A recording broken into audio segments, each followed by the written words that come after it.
The heavy mahogany doors of the city's most exclusive, heavily guarded restaurant swung open, but it wasn't a rival boss or an assassin who walked in. It was a 6-year-old girl in a frayed pink coat, clutching a crumpled piece of paper. The room froze. The deadliest men in the syndicate reached for their weapons, but the little girl marched straight up to the ruthless head of the family, held out an old photograph, and whispered 5 words that would tear his criminal empire apart. The air inside La Bella Noti was thick with the scent of rich marinara, expensive imported cigars, and the unspoken tension that always accompanied the presence of Vincent Moretti. To the outside world, Vincent was a reclusive businessman, a real estate mogul who owned half the commercial properties in the city. To the underground, he was the undisputed king of the concrete jungle, a man whose whispered name could empty a room faster than a drawn gun. He sat at the head of a long, white-clothed table in the private back room, the dim amber lighting casting harsh shadows across his sharp, unforgiving features. On either side of him sat his most trusted inner circle. Dominic Russo, his underboss, leaned back in his chair, swirling amber liquid in a crystal glass. At the door stood Enzo, a mountain of a man whose tailored suit barely contained his bulk. They were currently discussing a dispute at the docks, a tedious affair regarding a stolen shipment that Vincent was losing patience with. If the crew down at Pier 40 can't manage a simple import schedule without skimming off the top, Vincent said, his voice a low, terrifying rumble that commanded absolute silence. Then we replace the crew, all of them. Send a message that incompetence is indistinguishable from treason.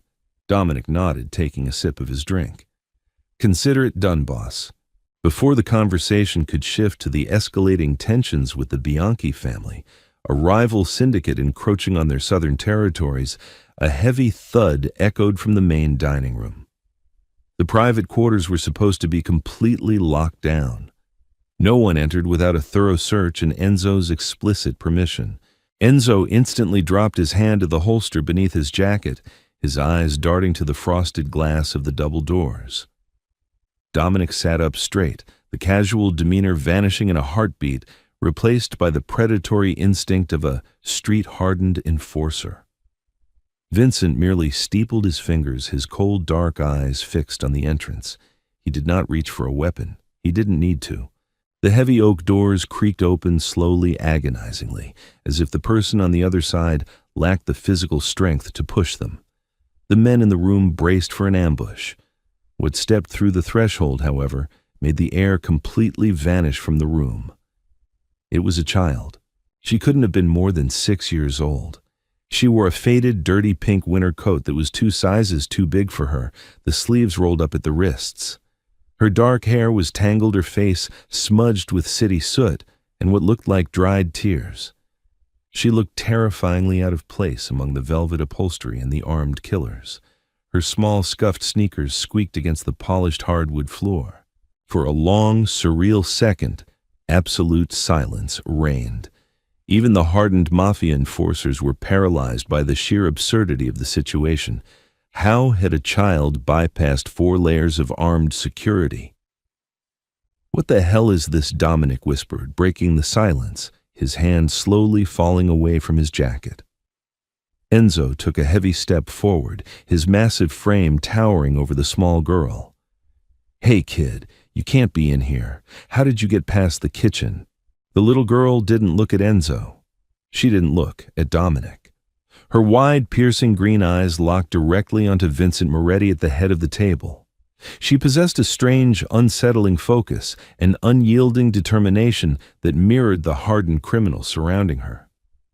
She bypassed Enzo entirely, ducking under his massive outstretched arm with surprising agility, and marched straight toward Vincent. "Hey!" Enzo barked, turning to grab her collar. "Leave her," Vincent commanded. The order was quiet, but it cracked through the room like a whip. Enzo froze instantly, taking a step back and bowing his head. The other men at the table remained perfectly still as the child stopped just 2 feet away from Vincent's chair. Vincent studied her. He had ordered men to their ends without blinking. He had watched empires crumble. But looking down at this tiny, shivering girl, a strange, inexplicable chill washed over him. There was something profoundly familiar about the shape of her jaw, the defiant tilt of her chin, and those vivid green eyes. She reached into the pocket of her oversized coat and pulled out a small, crumpled square of paper. Her hands were shaking, but she held it out toward him with a steady, unyielding grip. "I'm looking for my daddy," she said. Her voice was small, but it did not waver. Vincent stared at the girl, his face an impenetrable mask of stone. The men around the table exchanged bewildered, nervous glances. No one dared to breathe, let alone speak. To claim to be the child of Vincent Moretti was an impossibility. He had no heirs. He had made sure of it. Attachments were liabilities, weaknesses that enemies could exploit. He had learned that lesson the hardest way imaginable 7 years ago. Slowly, deliberately, Vincent extended a large calloused hand and took the crumpled piece of paper from the girl's trembling fingers. It was an old Polaroid photograph, its edges frayed and white, the glossy finish marred by deep creases, as if it had been folded and unfolded 1,000 times. Vincent turned it over. The moment his eyes registered the image on the photo, all the air left his lungs. A physical blow to the chest would have done less damage. The background of the photo was a rustic cabin surrounded by autumn trees, a safe house in upstate New York. In the foreground stood 2 people. One was a younger man, his face lacking the harsh, unforgiving lines it bore today, his eyes bright, a genuine smile playing on his lips. It was Vincent, back when he was just a lieutenant, back when he believed he could balance the life of the syndicate with a life of his own. Beside him in the photograph, leaning into his chest with her arms wrapped tightly around his waist, was Natalia. Natalia Rossi. She was looking up at the camera, her dark hair blowing across her face, her brilliant green eyes sparkling with laughter. Vincent's vision blurred. The noise of the city outside, the hum of the restaurant's ventilation, the very presence of his men faded into a distant, muted drone. Suddenly, it was 7 years ago. He was back on that rain-slicked street in Brooklyn. He could smell the burning rubber and gasoline. He could feel the heat of the explosion that had consumed the car Natalia had just stepped into. He remembered the blinding flash of light, the deafening roar, the agonizing screams. He had watched the love of his life, the only woman who had ever looked past the monster, to see the man turn to ash in a fiery assassination attempt orchestrated by a rival boss he had subsequently hunted down and dismantled piece by piece. He had buried an empty casket. He had buried his heart right next to it. Since that day he had been a ghost, a machine built only for power and retribution. But here standing in front of him was a little girl with Natalia's green eyes, holding a picture that he had taken with her just 2 months before the explosion, 2 months before she died. Vincent swallowed hard, his throat tight, his mouth suddenly completely dry. He looked slowly from the photograph to the little girl. The resemblance, which had seemed mildly familiar a moment ago, was now blindingly obvious. It was like looking at a ghost. "What is your name?" Vincent asked. His voice was raw, a hollow rasp that made Dominic flinch. It was a tone the underboss had never heard from the stoic leader. "Sophie," the little girl answered, her green eyes locked onto his dark ones. "Sophie." Natalia had always loved that name. They used to lie awake in the safe house, talking about the impossible future, throwing around names for children they promised to have, once they found a way out of the life. Vincent did the math in his head. The explosion was 7 years ago. Sophie looked to be about 6. It was medically possible. It was logically impossible, but the timeline fit perfectly. If Natalia had survived the blast, if she had somehow crawled out of the wreckage before the flames consumed it, if she had run away to protect the unborn child, she knew Vincent's enemies would never stop hunting. "Where did you get this, Sophie?" Vincent asked, leaning forward, resting his elbows on his knees to bring himself closer to her eye level. He was entirely unaware of the shocked stares of his top lieutenants, The ruthless mafia boss was gone. In his place was a shattered man looking at a miracle he didn't dare believe in. My mommy gave it to me, Sophie said softly. She told me to keep it hidden. She said if we were ever in terrible trouble and if she couldn't protect me anymore, I had to run. I had to run to the city and show this picture to the men in the dark suits. She said they would take me to the man in the picture. Vincent closed his eyes. The pain in his chest was excruciating, a mixture of profound betrayal, staggering grief, and a sudden violent spark of hope. She was alive. Natalia was alive. She had lived out there in the world for 7 years, raising their daughter in the shadows, hiding from his enemies and hiding from him. Is she Natalia? Vincent choked out the name, tasting like ash and honey on his tongue. Sophie nodded slowly. Yes. Vincent opened his eyes, the spark of hope igniting into a roaring inferno. He looked at Dominic, who was staring back with equal parts confusion and alarm. Dominic. Vincent said, his voice regaining its dangerous commanding edge. Clear the room, now. Boss, I said clear the damn room. Vincent roared, slamming his fist onto the table, the crystal glasses rattling violently.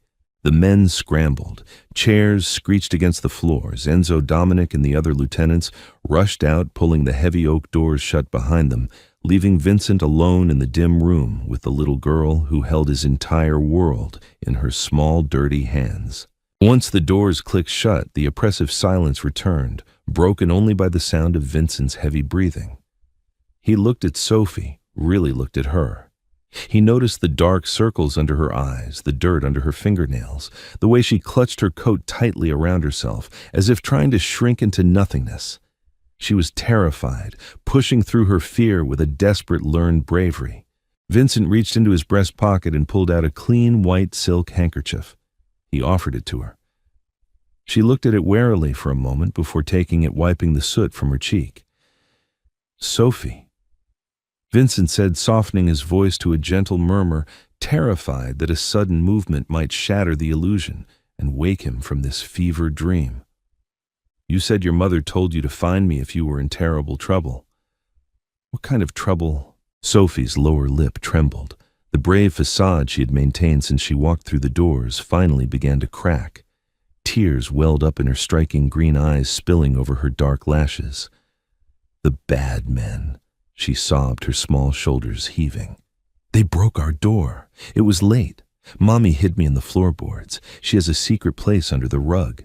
She pushed me in and told me not to make a sound no matter what I heard. Vincent's blood turned to ice. He knew the protocol. He had taught Natalia how to build a hide hole in every apartment they had ever shared. He had drilled into her head the necessity of an emergency exit.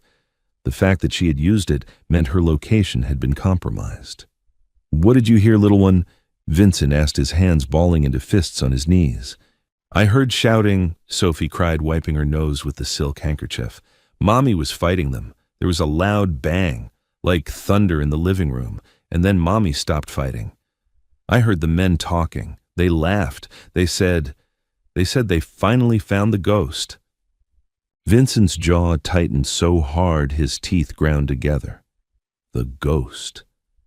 That was the street moniker given to the mystery woman who had supposedly died in the Moretti car bomb.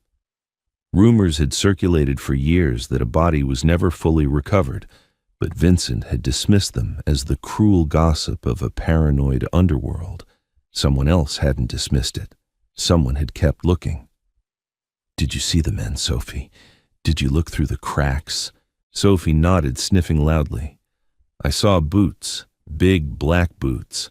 And when one of the men knelt down to pick up Mommy, I saw his arm. His sleeve was rolled up. Did he have a picture on his skin? Vincent pressed his voice taut like a piano wire ready to snap.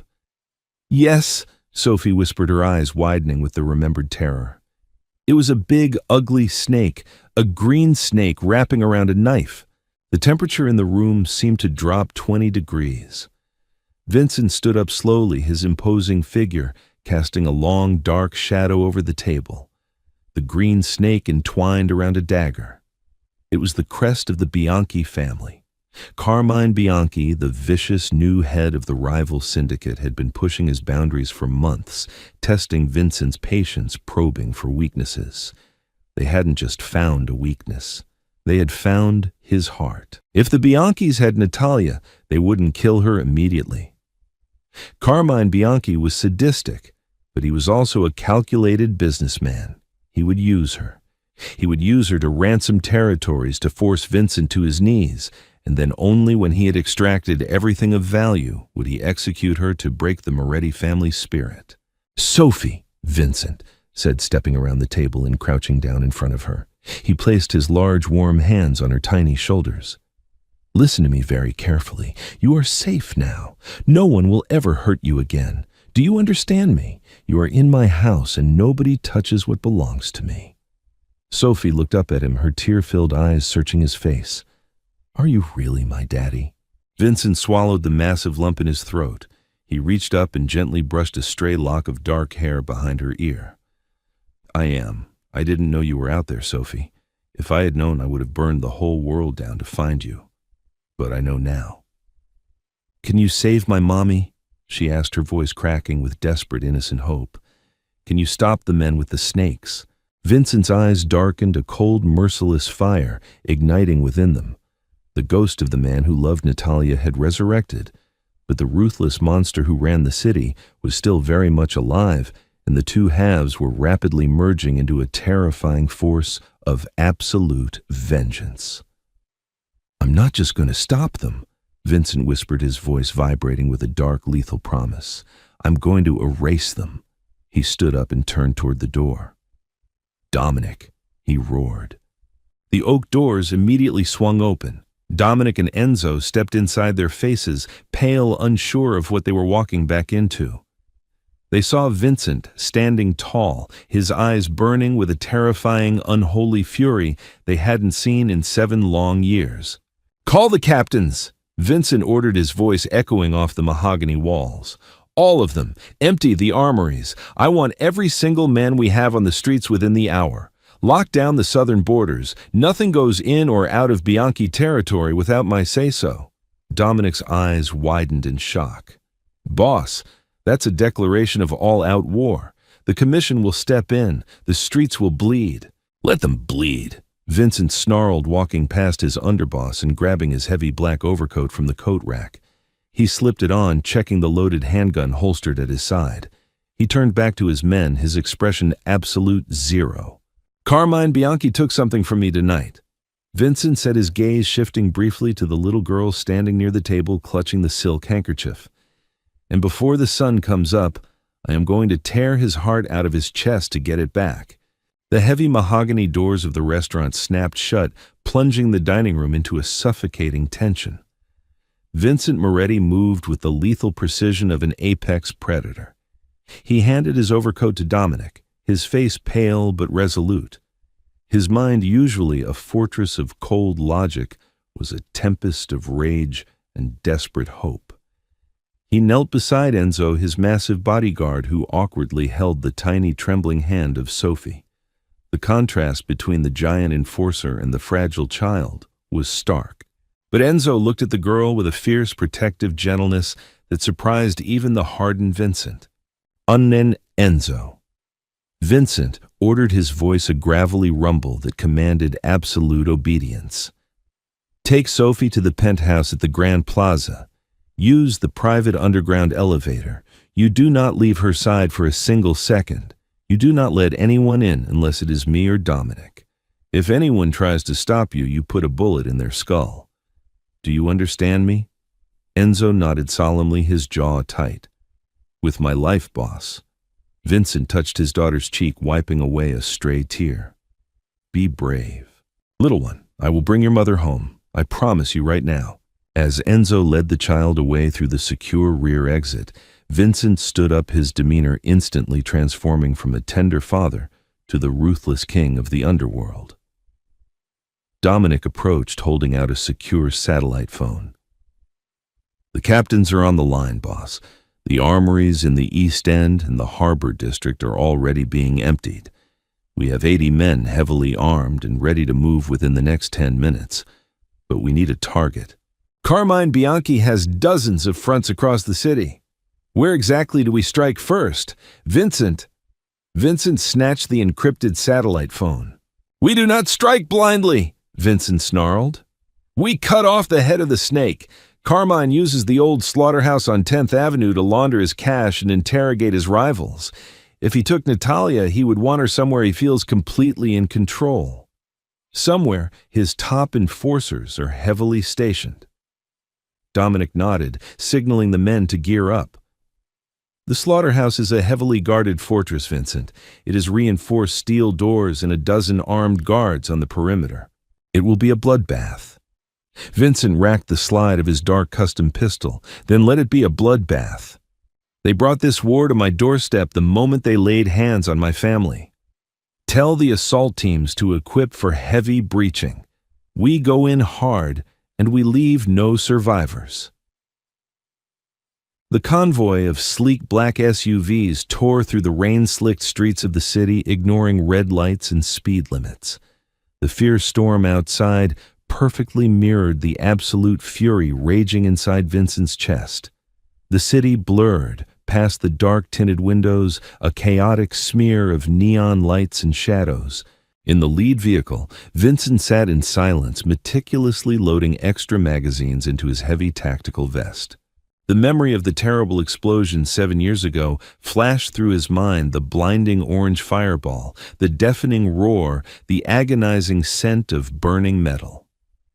He had spent years hunting down the men responsible, dismantling their lives piece by piece, but the hollow void in his soul had never been filled. Now, knowing that Natalia had survived, that she had spent 7 years hiding in absolute fear to protect their daughter from his enemies, a new, far more dangerous anger completely consumed him. He would not fail her again. He would tear Carmine Bianchi apart with his bare hands. The convoy screeched to a sudden halt 3 blocks away from the slaughterhouse. The rain was coming down in thick sheets. Dominic turned from the passenger seat. We are in position, boss. The scouts report 4 heavily armed guards at the loading docks and 2 on the roof. Infrared scanners show at least 20 heat signatures inside the main building. Vincent stepped out the icy rain, instantly soaking his tailored suit. He pulled his assault rifle from the trunk, the cold steel physically grounding him. Silencers on, Vincent ordered over the secure comms channel. We breach the loading dock now. The tactical assault was a terrifying masterclass in organized brutality. Vincent's men moved like lethal shadows through the pouring rain. 4 synchronized silent shots rang out barely audible over the raging storm, and the 4 guards at the loading dock dropped without a single sound. The roof guards were neutralized seconds later by a skilled sniper. Vincent advanced rapidly, his eyes locked on the heavy corrugated steel doors. Dominic planted a shaped breaching charge on the locking mechanism, stepped back, and hit the remote detonator. The massive explosion was extremely deafening, completely blowing the heavy steel doors clean away outside. Go, go, go! Dominic shouted loudly, leading the charge as Vincent's men swarmed into the dark building, tactical flashlights cutting through the heavy gloom. The slaughterhouse smelled strongly of bleach-rusted iron and old blood. The Bianchi enforcers inside were caught completely off guard. A chaotic, desperate firefight erupted instantly. Muzzle flashes brightly illuminated the dark warehouse like strobe lights, accompanied by the deafening roar of automatic weapons. Vincent moved through the violent chaos with terrifying efficiency. He did not duck. He walked forward like a completely relentless force of pure nature, his rifle immediately taking down 2 tattooed men. Clear the catwalks, Vincent yelled smoothly, slamming a fresh magazine home. Dominic lobbed a heavy flashbang grenade onto the upper metal catwalk. The blinding white light disoriented the snipers, allowing Vincent's men to pick them off with ruthless precision. Within 3 minutes, the entire main floor was completely secured. Groans of the wounded echoed, but Vincent ignored them entirely. He spotted a terrified man desperately trying to crawl away. It was Lorenzo, one of Carmine's trusted lieutenants. Vincent drew his pistol rapidly, pinning the struggling man to the bloody floor, with a very heavy, unyielding boot to his weak back. Lorenzo gasped in terrible pain. "I do not know what you are talking about, Moretti. The commission will definitely demand your head for this unprovoked attack." Vincent did not hesitate for a single microsecond. He shifted his aim slightly and fired a single deafening shot directly into Lorenzo's right kneecap. The scream echoed horribly throughout the cavernous building. Lorenzo thrashed wildly in agony. "I am not going to ask you again, Lorenzo," Vincent whispered coldly. "Carmine forcefully took Natalia Rossi tonight.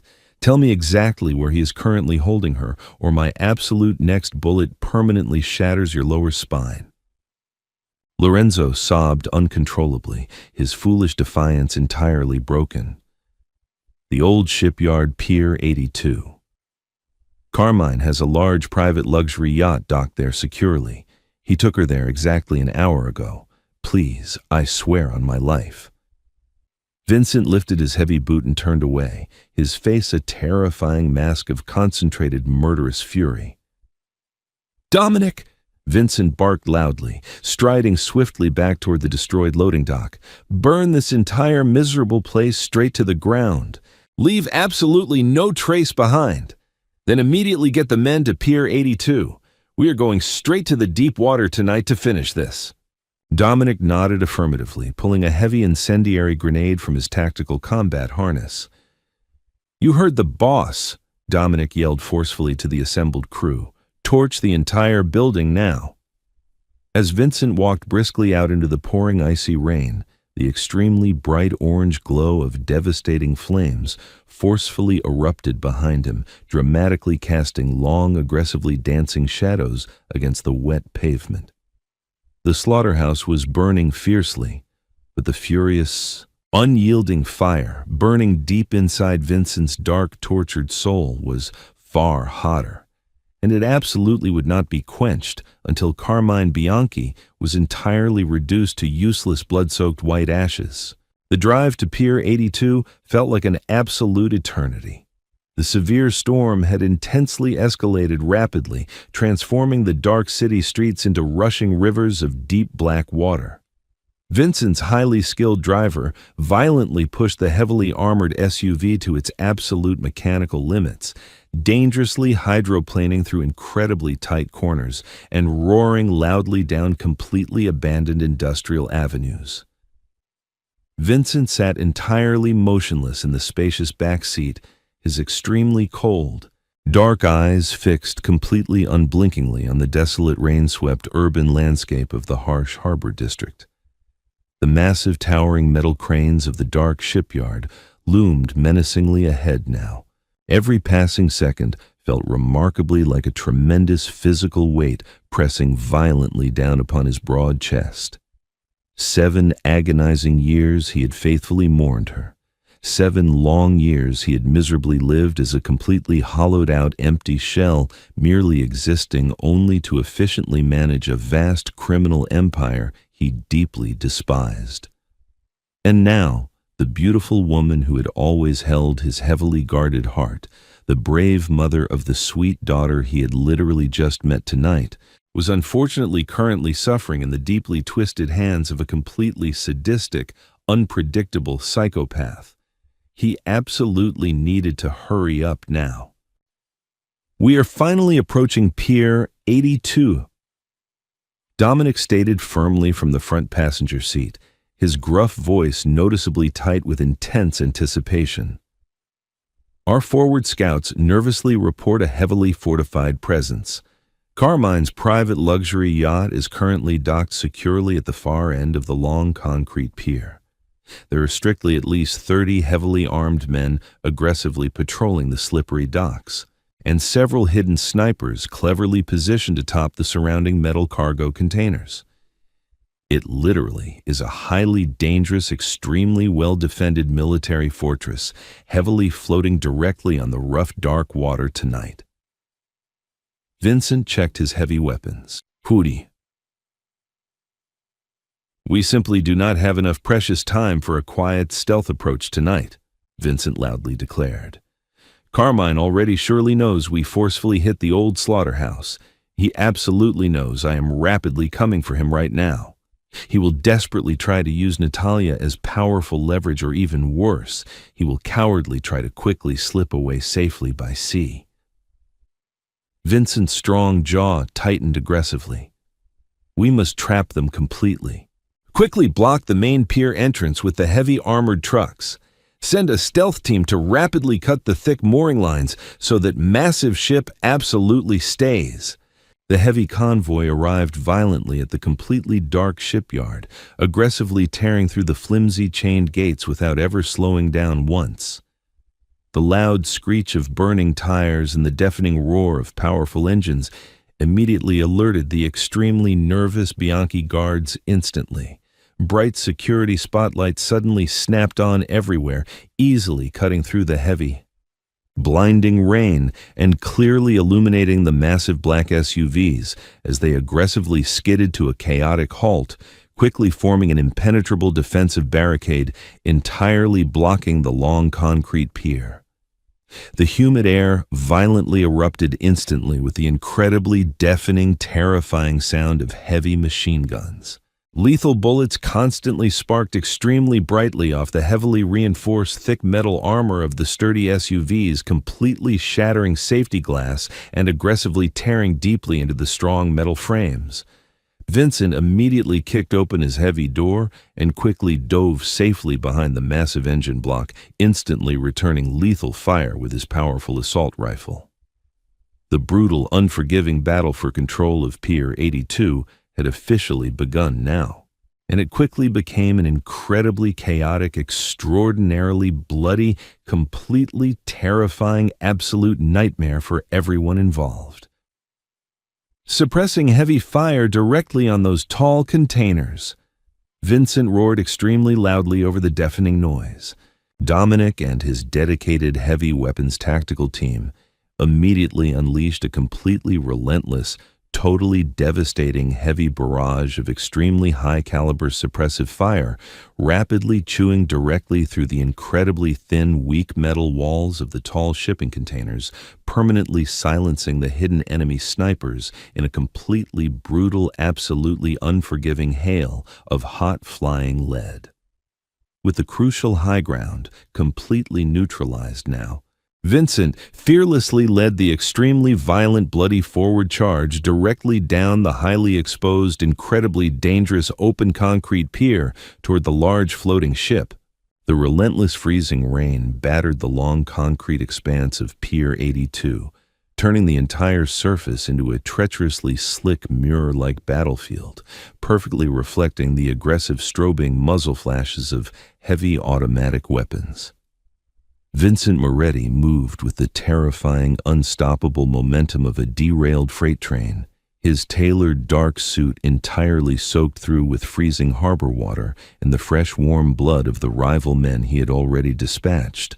He smoothly reloaded his heavy assault rifle on the move, his completely empty spent magazine clattering loudly against the hard, wet ground, just as he sharply pivoted around a rusted, massive metal shipping container. Two heavily tattooed Bianchi enforcers foolishly stepped out from the deep shadows, blindly raising their tactical shotguns. Vincent did not even break his measured predatory stride. He raised his heavy weapon and fired two precise, lethal bursts, dropping both men instantly onto the flooded, blood-stained concrete before they could even fully disengage their weapon safeties. "Keep pushing them backward!" Vincent roared forcefully into the heavy, chaotic storm, his deep, commanding voice effortlessly cutting through the deafening roar of continuous gunfire and the violent, crashing harbor waves. Do not give them a single inch of breathing room. Force them entirely onto the yacht. Dominic, running low and fast to Vincent's left, hurled another heavy fragmentation grenade directly toward a makeshift barricade of wooden shipping crates that three desperate Bianchi guards were hopelessly using for sparse cover. The incredibly violent, deafening explosion ripped the wooden crates into 1,000 jagged, lethal splinters, completely clearing the immediate path to the massive, brilliantly illuminated luxury vessel, bobbing violently on the dark, choppy water at the very end of the long pier. The impressive, sleek white yacht, aggressively named the Serpent's Pride, was currently heavily tethered to the massive iron dock cleats by thick braided nylon mooring lines. Vincent's dedicated stealth operatives had already successfully managed to covertly sever the stern lines, but the heavy bowline was still securely attached, preventing the terrified Bianchi crew from rapidly fleeing out into the deep, dark ocean. As Vincent aggressively approached the lowered boarding ramp, a concentrated lethal hail of suppressive machine gun fire violently erupted from the yacht's elevated upper deck, aggressively pinning Vincent and his highly trained assault team down behind a low, thick concrete retaining wall. "We need covering fire right now, boss!" Dominic shouted loudly over the incredibly deafening noise, aggressively wiping a mixture of freezing rain and gritty concrete dust from his deeply lined, battle-hardened face. "That heavy gunner on the upper balcony has us completely pinned down perfectly. We cannot possibly cross that exposed boarding ramp without getting entirely shredded into tiny, unrecognizable pieces." Vincent's dark, merciless eyes rapidly scanned the incredibly chaotic, violently illuminated tactical environment. He noticed a massive, heavy industrial crane towering ominously over the dark dock, its thick steel cable dangling a massive empty shipping container directly above the yacht's unprotected upper deck. "Dominic!" Vincent yelled loudly, violently pointing a blood-soaked finger toward the tall crane's poorly guarded control cabin. "Get up there right now. Drop that massive container directly onto that upper deck, crush that miserable gunner, and completely shatter their upper defenses." Dominic grinned fiercely, a terrifying, predatory expression that perfectly matched his boss's completely unhinged, violent fury.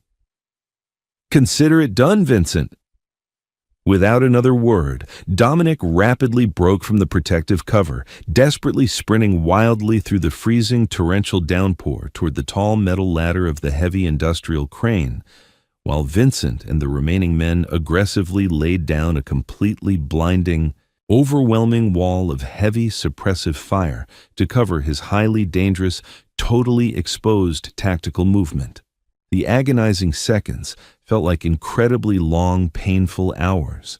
The Bianchi heavy gunner desperately shifted his lethal focus, frantically trying to track Dominic's rapid, evasive sprint, but Vincent aggressively leaned completely out of cover, violently firing his heavy assault rifle until the heavy barrel practically glowed a bright, searing cherry red in the freezing rain.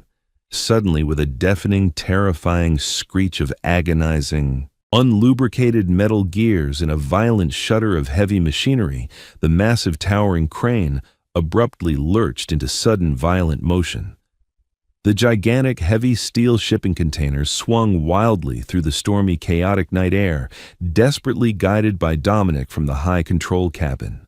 With a completely terrifying, earth-shattering crash that violently echoed across the entire dark harbor, the heavy metal container brutally slammed directly down onto the yacht's fragile upper deck.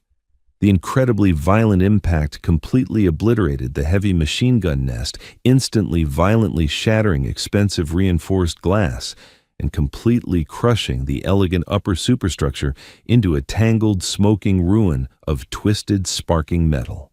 The yacht violently pitched sideways in the dark, churning water, throwing the remaining terrified Bianchi defenders violently off their feet. "Move now." Vincent bellowed loudly, instantly leaping over the low concrete wall and aggressively charging directly up the steep, slippery boarding ramp like a completely unstoppable, heavily armed demon, entirely fueled by absolute unyielding rage and profound, desperate love. He aggressively breached the main cabin's heavy shattered glass doors, his heavy combat boots crunching loudly on the incredibly expensive, completely ruined crystal chandeliers that had violently fallen onto the plush, heavily blood-stained white carpets. The luxurious interior of the Serpent's Pride was a completely chaotic, terrifying nightmare of violent close-quarters combat. The remaining Bianchi loyalists fought back with the crazed, desperate ferocity of trapped, terrified rats. But they were absolutely no match whatsoever for Vincent's incredibly cold, completely calculated, and utterly terrifying lethal precision. He moved methodically, almost elegantly, through the long, lavish corridors, completely clearing each opulent room with ruthlessly efficient, deadly bursts of heavy, suppressed gunfire. He was desperately searching for one specific thing. He was completely ignoring the massive, heavily stacked piles of illicit bundled cash, the glittering, highly illegal narcotics, and the incredibly expensive, priceless stolen artwork indiscriminately scattered everywhere. He solely wanted the absolutely hidden, deeply buried holding cell where the incredibly cruel, completely sadistic Carmine Bianchi was currently keeping the one beautiful, innocent woman who completely owned Vincent's deeply scarred, incredibly heavy heart. He absolutely knew he was getting dangerously close when he finally reached a heavily reinforced, highly secure steel door, completely guarded by 4 of Carmine's largest, most highly decorated elite personal enforcers. The extremely narrow, dimly lit lower hallway of the yacht provided absolutely zero cover for anyone. It was a complete, deadly, unavoidable choke point, exactly as the incredibly paranoid, heavily guarded Carmine Bianchi had carefully designed it. The 4 massive, heavily armed elite guards immediately raised their customized, highly lethal submachine guns. The absolute second Vincent's tall, imposing, dark figure aggressively rounded the tight corner. But Vincent was incredibly significantly faster, his deeply ingrained lethal tactical instincts completely taking over his exhausted, heavily battered physical body. He rapidly dropped sharply to one knee, sliding aggressively across the incredibly slick, highly polished mahogany floorboards, violently firing his heavy weapon with absolutely perfect, terrifyingly lethal accuracy. 2 of the massive guards dropped instantly, their heavily tattooed large heads violently snapping backward. Vincent smoothly rolled aggressively to his left, completely avoiding a deadly concentrated hail of return fire that violently shredded the incredibly expensive, highly detailed silk wallpaper directly behind him. He swiftly drew his heavy, customized dark pistol from his tactical hip holster with his left hand, while simultaneously firing his primary rifle with his right hand, a completely masterful, incredibly terrifying display of absolute lethal violence. The 3rd guard awkwardly fell heavily forward, desperately clutching a completely shattered, heavily bleeding collarbone, while the 4th and final massive guard desperately tried to violently charge Vincent directly with a drawn, incredibly sharp tactical combat knife. Vincent simply stood up slowly, entirely unfazed by the sudden violent charge, and coldly, precisely shot the desperate man exactly once, squarely in the center of his chest. The heavy, lifeless body collapsed loudly right at Vincent's soaking wet, heavily blood-stained combat boots. The hallway was now completely, utterly silent, except for the extremely heavy, entirely ragged sound of Vincent's own incredibly rapid, deep breathing, and the muffled, completely terrifying sound of a very familiar, deeply loved voice desperately screaming loudly from the other side of the heavy, reinforced steel door. It was Natalia. The incredibly frantic, deeply terrified sound of her beautiful voice violently drove a completely massive, invisible, ice-cold spike directly through Vincent's incredibly dark, deeply tortured soul.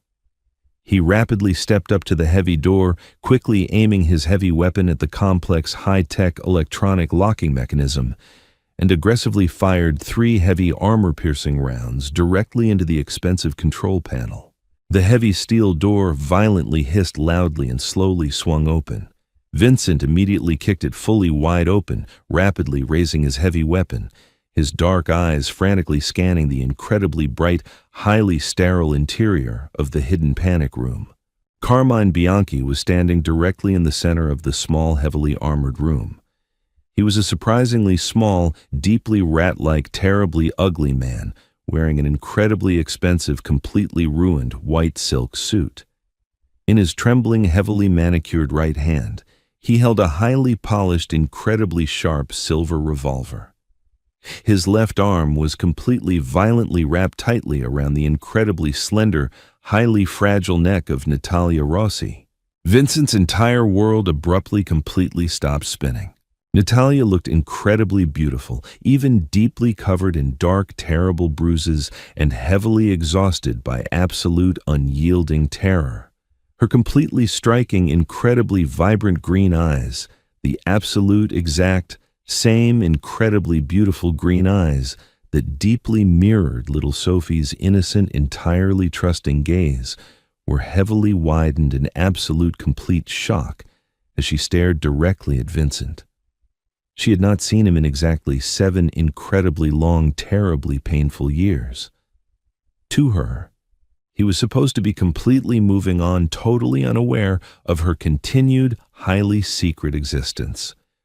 But here, he finally was an incredibly violent, totally blood-soaked, heavily armed, avenging angel, deeply emerging from the very worst, most terrifying depths of total, absolute hell just to desperately save her. "Drop the weapon! Vincent!" Carmine shrieked loudly, his high-pitched, terribly annoying voice completely cracking with intense, absolute panic. He violently pressed the incredibly cold, entirely unforgiving silver barrel of his revolver directly against Natalia's heavily bruised, deeply trembling right temple. "Drop the damn gun right now, or I swear to God I will completely blow her beautiful lying head entirely off her pretty shoulders." Vincent did not move a single microscopic inch. He kept his heavy weapon perfectly completely leveled directly at Carmine's deeply sweating, terribly ugly forehead. "If you even accidentally pull that trigger, Carmine," Vincent whispered incredibly softly, his terrifying, deeply rumbling voice heavily carrying a completely absolute, totally inescapable promise of total endless agony. "I will not simply kill you. I will keep you completely agonizingly alive for exactly 10 long, terrible years. I will completely remove every single piece of your miserable skin with a terribly dull, heavily rusted spoon. Let her go right now." "You are completely bluffing, Moretti." Carmine desperately screamed violently, tightening his heavy, suffocating grip on Natalia's slender neck. "You heavily lost her once. You are completely, absolutely terrified of losing her again. Put the gun down." Natalia slowly, desperately met Vincent's dark, completely unwavering eyes. In that tiny, microscopic fraction of a fleeting second, an incredibly deep, entirely unspoken, highly profound volume of absolute perfect understanding rapidly passed directly between them. She completely remembered exactly who she was dealing with. She suddenly violently stomped her heavy, incredibly sharp leather heel directly down onto Carmine's expensive Italian leather shoe with absolutely every single ounce of desperate, terrified strength she currently possessed. Carmine howled loudly in sudden, totally unexpected physical agony, his grip completely involuntarily loosening for exactly 1/2 of a highly crucial second. That incredibly tiny microscopic window was absolutely more than enough. Vincent fired exactly one single perfectly placed, incredibly loud shot. The heavy, lethal bullet cleanly, perfectly, completely bypassed Natalia's violently dodging head, entirely aggressively striking Carmine Bianchi absolutely directly, perfectly, squarely right between his deeply terrified, incredibly wide, terribly ugly eyes. The sadistic rival mafia boss violently collapsed backward, immediately completely dead, absolutely before his incredibly expensive, totally ruined silk suit even heavily hit the highly polished, completely sterile metal floor. Natalia aggressively stumbled completely forward, deeply, gasping violently for necessary air, completely shaking uncontrollably. Vincent instantly aggressively threw his heavy, completely empty assault rifle completely aside and rapidly rushed directly forward, violently catching her fragile, completely exhausted body deeply in his strong, incredibly protective, heavily tattooed arms before she could even heavily hit the floor. "Vincent!" She violently sobbed loudly, violently burying her heavily bruised, deeply tear-stained face completely into his entirely soaked, heavily blood-stained dark chest. "You completely found me. You actually finally found me." "I found you completely," Vincent whispered incredibly softly, entirely burying his tired, deeply scarred face heavily into her incredibly dark, completely tangled hair, entirely breathing in her absolutely familiar, deeply missed scent. "Sophie is completely safe. She is entirely safe with Enzo. I promised our sweet daughter I would absolutely bring you completely home, Natalia." "We heavily need to completely leave," Dominic rapidly interrupted, loudly, violently rushing completely into the highly secure panic room, his heavy combat breathing entirely ragged. "The yacht is violently sinking fast. The massive crane strike completely heavily breached the lower hull. We have exactly 2 short minutes before this entire miserable vessel goes entirely down to the completely dark, freezing bottom." Vincent rapidly scooped Natalia entirely up into his strong, highly protective arms, completely effortlessly carrying her completely, like she absolutely weighed nothing at all. "Let it completely sink, Dominic," Vincent loudly declared, heavily, striding rapidly completely out of the totally ruined panic room without ever heavily looking deeply back at Carmine's lifeless, completely pathetic body. "Our highly necessary, deeply important work here is entirely, completely, totally done tonight." They rapidly escaped the completely, violently sinking luxury yacht exactly as the incredibly dark, completely freezing harbor waters forcefully rushed violently over the highly shattered main deck. As they safely, heavily reached the fully secured, incredibly heavily armored dark SUVs, deeply waiting entirely patiently on the heavily rain-swept, completely blood-stained pier, Vincent softly, gently placed Natalia deeply into the incredibly warm, entirely safe back seat. He looked entirely up at the highly stormy, deeply dark city skyline.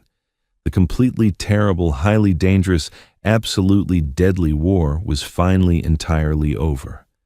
The incredibly beautiful, completely resilient Ghost had finally, completely, gloriously resurrected.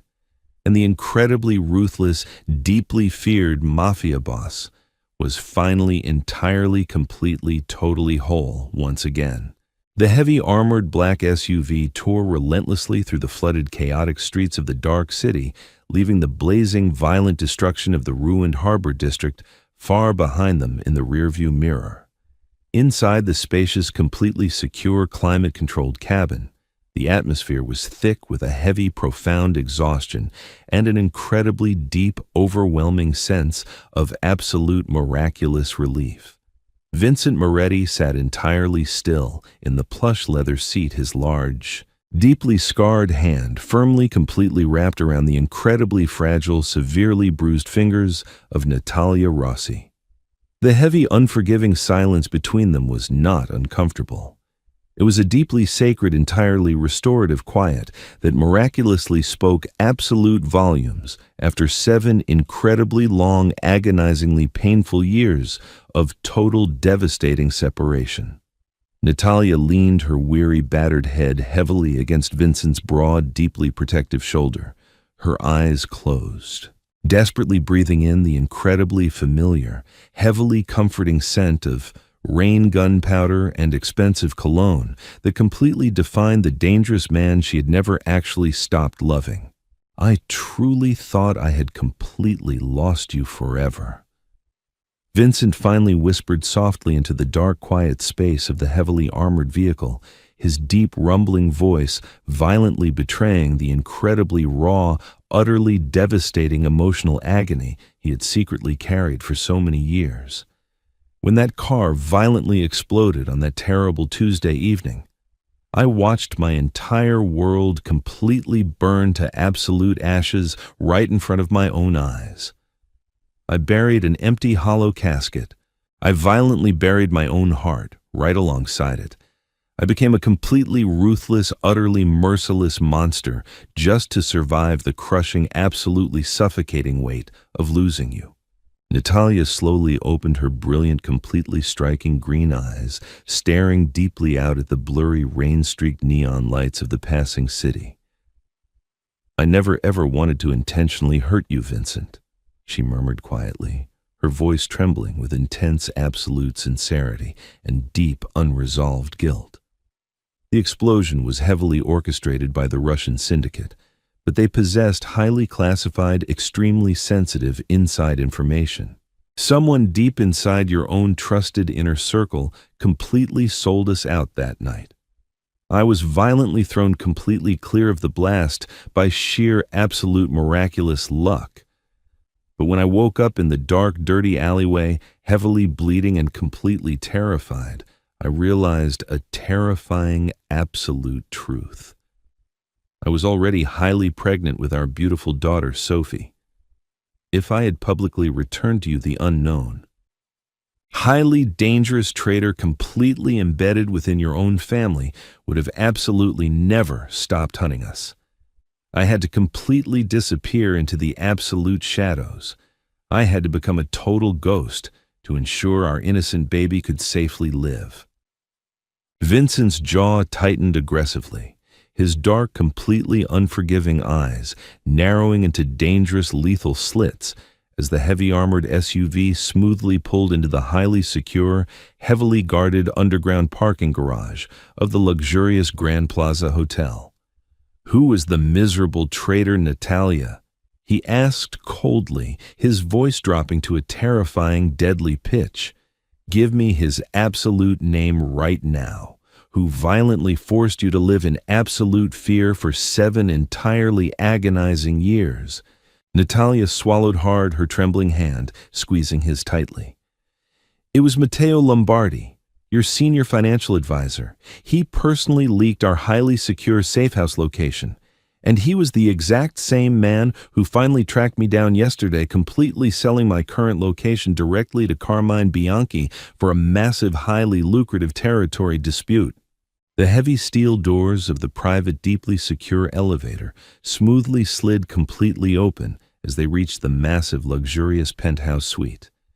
Vincent's mind was aggressively racing with incredibly dark, completely violent thoughts of total, absolute vengeance against Matteo Lombardi. But the absolute second the elevator doors parted, all thoughts of violent murder instantly vanished completely from his exhausted mind. Standing directly in the center of the massive, incredibly opulent living room, looking completely tiny and incredibly vulnerable against the highly expensive modern furniture, was little Sophie. The massive, deeply intimidating enforcer, Enzo, was sitting awkwardly on the plush white rug right next to her, gently holding a small glass of warm milk.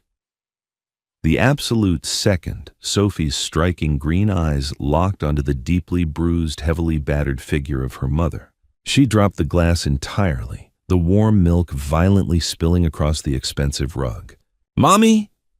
Sophie violently shrieked loudly, her small, fragile voice completely breaking with intense, absolute, overwhelming joy.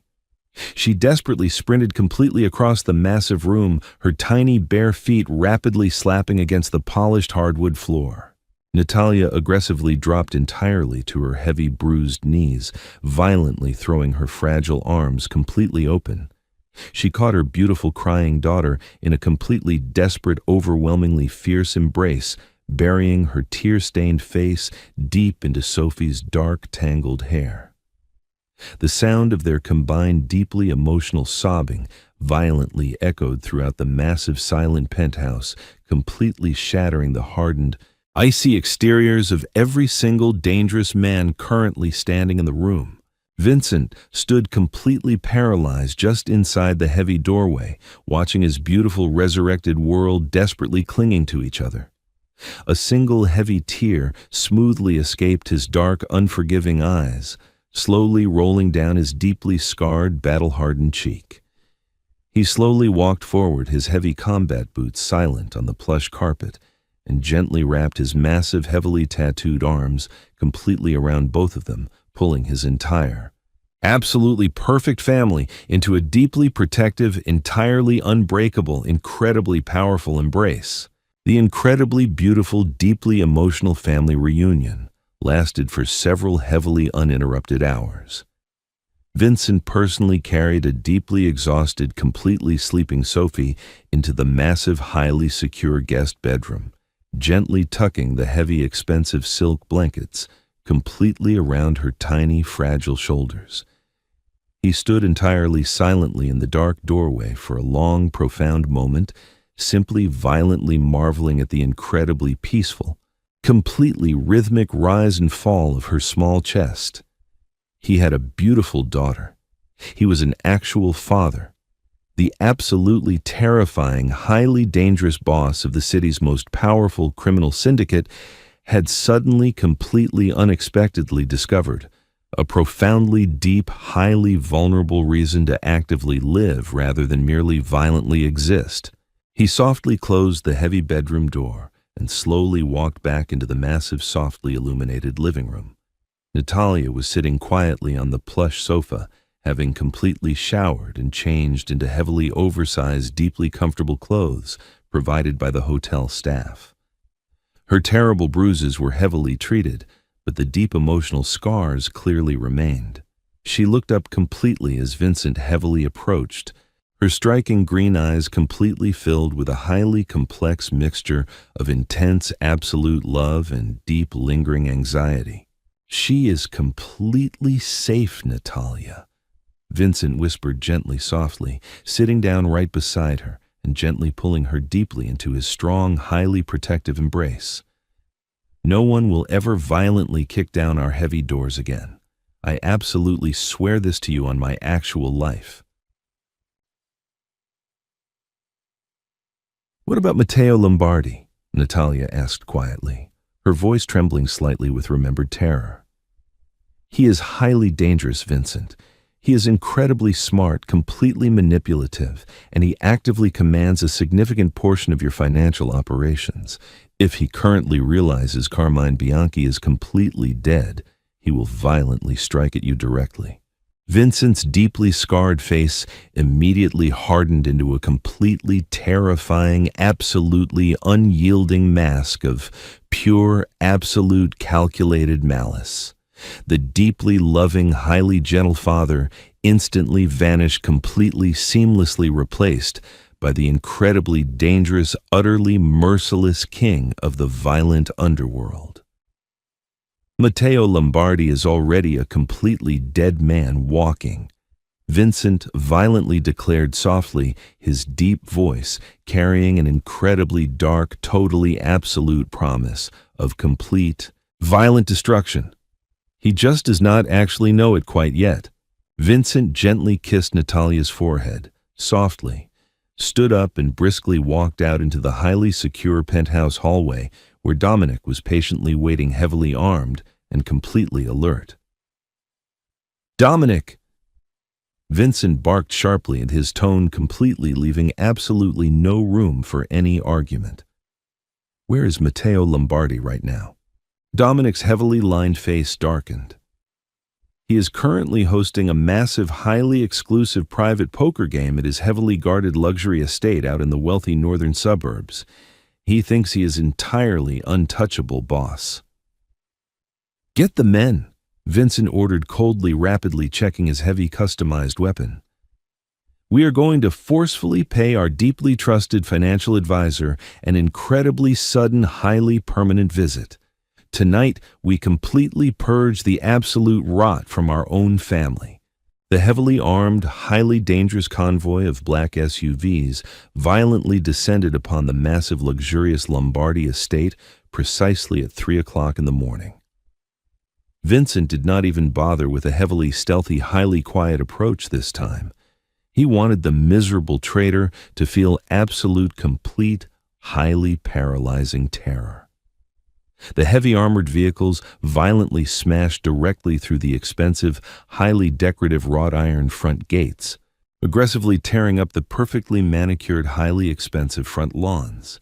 Vincent aggressively kicked the massive, highly ornate solid oak front doors completely open, his heavy assault rifle raised immediately, neutralizing the two terrified, heavily armed private guards stationed in the grand foyer with two precise, completely lethal shots. Dominic and the heavily armed tactical team aggressively flooded completely into the massive mansion, violently securing the lower floors with terrifying absolute efficiency.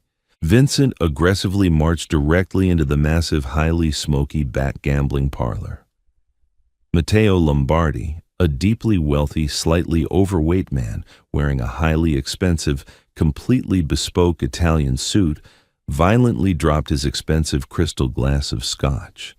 The expensive amber liquid completely shattered loudly across the highly polished hardwood floor. His deeply arrogant face instantly completely drained of all absolute color, rapidly turning a sickly, deeply terrified shade of completely pale ash. Vincent Matteo squeaked loudly, his hands aggressively shaking violently as he desperately tried to slowly back away from the heavy gambling table. What is the complete meaning of this sudden violent intrusion? We are completely on the exactly same side. You violently sold my beautiful wife to the incredibly sadistic Bianchi family, Matteo. Vincent violently roared loudly, the terrifying, highly deafening sound of his absolute fury completely shaking the expensive crystal chandeliers hanging above them. You violently forced my deeply innocent daughter to live like a completely terrified rat, heavily hiding in the absolute dark shadows for 7 long, completely agonizing years. You completely betrayed the fundamental, absolute sacred oath of our entire family. Matteo violently fell to his heavy, completely terrified knees, aggressively sobbing loudly, completely begging for his miserable, pathetic life. Please, Vincent. I was heavily blackmailed. They possessed highly sensitive, absolutely destructive information. I will completely give you all my money. I will entirely leave the country tonight. Just please actively spare my life. Vincent slowly walked completely forward, his dark, deeply merciless eyes staring coldly, completely down at the absolutely pathetic, heavily crying, entirely miserable traitor, completely groveling violently at his heavy combat boots. He slowly, deliberately raised his highly customized, deeply heavy, perfectly lethal dark pistol directly toward Matteo's desperately sweating forehead. The absolute price of total unforgivable betrayal is incredibly steep, Matteo. Vincent whispered coldly, his deep voice heavily echoing with absolute terrifying finality. And your massive, highly impressive bank accounts absolutely cannot physically cover the heavy, devastating debt. Vincent fired exactly one single, extremely loud, completely perfect, heavily echoing shot. The heavy, absolutely massive, totally oppressive, violently dangerous storm outside finally completely actively broke as the early, highly bright, completely beautiful morning sun slowly, steadily began to rise heavily over the completely quiet, highly battered city. Vincent heavily returned safely to the deeply secure, incredibly quiet, absolutely peaceful penthouse.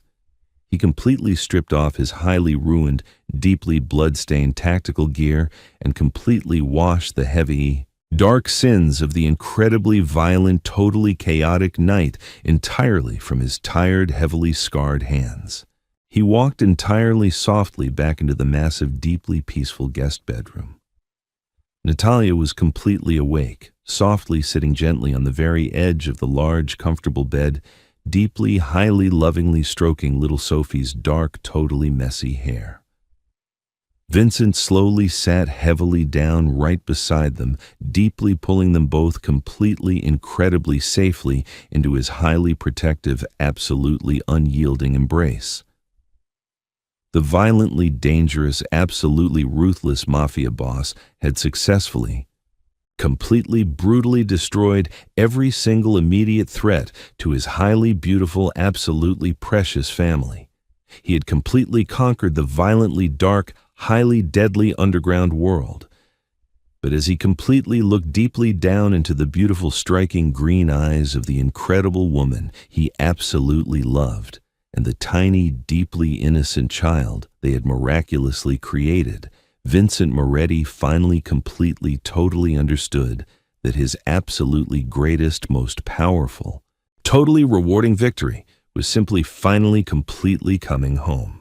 If this gripping tale of a ruthless mafia boss discovering the daughter he never knew, he had kept you on the edge of your seat, there is so much more drama and revenge to come. Will Vincent be able to save the love of his life from his deadliest rivals, or is this a trap that will bring his empire crashing down? Don't miss a single thrilling twist in this true-to-life saga. Hit that like button, share this video with your friends who love a great story, and subscribe to the channel so you never miss an update.